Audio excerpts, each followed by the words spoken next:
Hello everyone. For tonight's bedtime story, I've chosen this book called The Frog Olympics by Brian Moses and Amy Husband.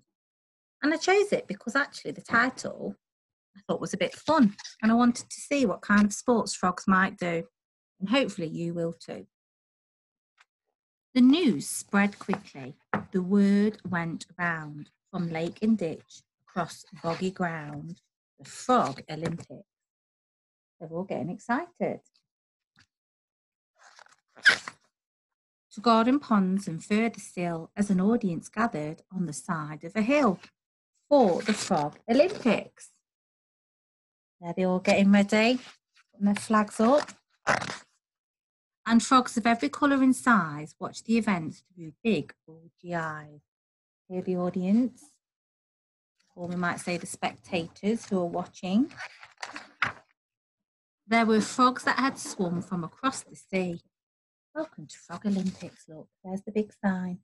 And there they are, people coming from all over, or frogs should I say. There were tree frogs peeping from every tree at the Frog Olympics. There were medals for tongues that could catch most flies. So here's one of the events for the frogs. And the frog that hopped away with first prize was an elderly frog whose tongue, when uncurled, could stretch halfway around the world at Frog Olympics. Fancy that.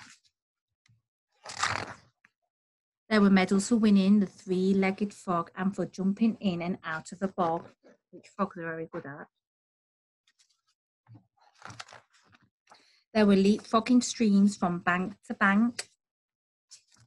So huge big jumps over the water was another event, and skillful pole vaulting over a plank at the Frog Olympics. This is like one of the Olympic sports that we have.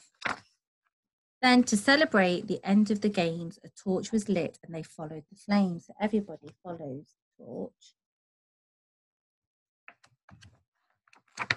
to a stream where the final event took place, a fast and furious tadpole race at the Frog Olympics. Look at that.